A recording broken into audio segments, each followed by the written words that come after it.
Hi guys, welcome to our new video. हमें शुरू किया होता है एक सीरीज जिसमें हम कवर कर रहे थे top 100 expected questions of quantitative aptitude that you can expect in your CAT 2025। ये हमारा 97 वीडियो है। ऑलरेडी हमने 96 वीडियोस अपलोड कर दिए हैं। सारे वीडियोस का लिंक आपको डिस्क्रिप्शन बॉक्स में मिल जाएगा या फिर आप चैनल पे जाके वीडियोस चेकआउट कर सकते हैं। खैर, हमारे सामने एक नया क्वेश्चन है। आप वीडियो को पॉज करके इस क्वेश्चन को ट्राई करने वाले हैं एंड ये टीटा फॉर्म में क्वेश्चन है, तो अपना जो आंसर है उसको कमेंट बॉक्स में करके ज़रूर बता देना। तो आई होप अभी तक आपने वीडियो को पॉज करके इस क्वेश्चन को ट्राई कर लिया होगा। तो लेट्स सी क्वेश्चन क्या कह रहा है। कह रहा है ए बेकर जो है वो जो केक वगैरह बनाते हैं ये सेल करता है chocolate cake at a certain price and earns a profit of A%। If he sells same cake at a twice the selling price, अगर वो सेलिंग प्राइस उसकी अगर P है तो अगर P में बेच रहा था तो उसको A% का प्रॉफिट हो रहा था, बट अगर वो 2P का बेचता है तो उसको 6A% का बेसिकली प्रॉफिट होता है। ये हमसे पहले सेंटेंस में बोला गया। उसके बाद बोल रहा है कि later he makes strawberry cakes and marks the price of 150% above the original cost price, then offers a 40% discount on the market price and strawberry cake he earns a profit of B%। तो आपको value बताना है A plus B का क्या होने वाला है। तो ये जो आपका दूसरा वाला सेंटेंस है दैट इज स्ट्रॉबेरी केक वाला, उसको हम बहुत आसानी से निकाल सकते हैं। कैसे? कह रहा है कि ही makes strawberry cakes and mark up the price of 150% above the original cost price.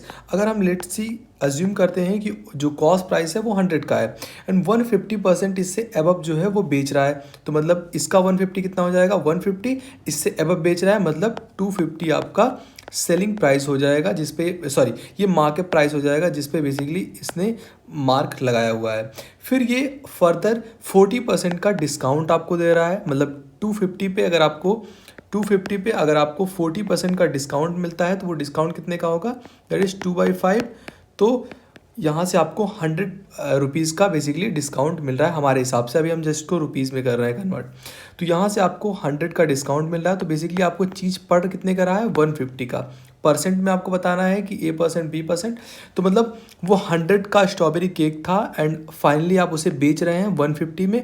आपको प्रॉफिट कितना होगा, 50 डिवाइड बाई 100 इंटू 100, यानी कि आपको 50% का प्रॉफिट होगा। मतलब ये जो आपका दूसरा वाला केस है यानी कि B% वाला वो 50 है, मतलब B की वैल्यू आपके पास आ जाती है दैट इज़ 50।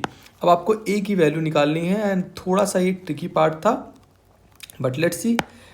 तो यहाँ से हमने सक्सेसफुली जो है बी का वैल्यू निकाल लिया। अब ए के लिए क्या कह रहा है कि लेट्स सी उसका सेलिंग प्राइस जो है एसपी का रहा होगा एंड वो अगर एसपी का सेलिंग प्राइस है तो उस पर बेच रहा है तो उसको A% का प्रॉफिट हो रहा है।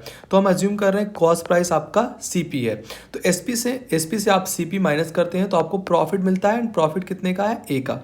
परसेंट आप लगाएंगे तो selling price, cost price and percent में सभी कट हो जाएंगे, इसलिए मैं प्रॉफिट को जस्ट ए एज्यूम कर रहा हूँ। उसके बाद कह रहा है दूसरे में कि अगर आप इसको जो आपका सेम केक है इसको आप ट्वाइस द सेलिंग प्राइस में बेचते हैं, मतलब आपका इस बार 2SP हो जाएगा, कॉस्ट प्राइस तो सेम रहने वाला है, तो आपको 6A% का प्रॉफिट होगा बेसिकली। यहाँ से आप जो है रिड्यूस करेंगे, मतलब माइनस करेंगे तो ये जो है कट जाएगा। यहाँ पर आपका माइनस में SP is equal to -5A। मतलब सेलिंग प्राइस, अगर आप सेलिंग प्राइस को प्रॉफिट से कंपेयर करते हैं, इनका रेशियो लिखते हैं तो वो 5:1 का होता है। मतलब 5 आपका कॉस्ट प्राइस है, 5 आपका सेलिंग प्राइस है, 4 आपका कॉस्ट प्राइस है एंड 1 आपका बेसिकली प्रॉफिट होने वाला है। तो इसको हमें परसेंटेज में बताना है तो हम इसको जस्ट अच्छी वैल्यूज एज्यूम कर लेते हैं, जैसे आपका सेलिंग प्राइस हो गया, कॉस्ट प्राइस हो गया एंड आपका जो ए है यानी कि प्रॉफिट उसको। तो 5 है तो हम इसको 50 एज्यूम कर ले रहे हैं, कॉस्ट प्राइस 4 है तो इसको हम 40 एज्यूम कर ले रहे हैं एंड जो आपका ए है दैट इज़ प्रॉफिट उसको हम 10 एज्यूम करते हैं। तो यहाँ से हमें क्या बताना है, बेसिकली ए की वैल्यू बतानी है। तो मतलब कितना परसेंट उसको प्रॉफिट हुआ, मतलब इतने में बेच रहा है 40 का वो बना रहा है, 50 का बेच रहा है, उसको 10 का प्रॉफिट हो रहा है, तो प्रॉफिट परसेंटेज कितना हो जाएगा, 10 का प्रॉफिट हो रहा है एंड कॉस्ट प्राइस कितना है, कितने का है, दैट इज़ 40। तो यहाँ से 1/4 यानी कि 25, मतलब बी ए की आपको वैल्यू मिल जाती है दैट इज़ 25। तो यहाँ से हमसे पूछा गया हुआ था A प्लस बी, तो A इज इक्वल टू आपका 25 हो जाएगा एंड B इज इक्वल टू 50 यानी कि 75 इस क्वेश्चन का करेक्ट आंसर हो जाएगा। आई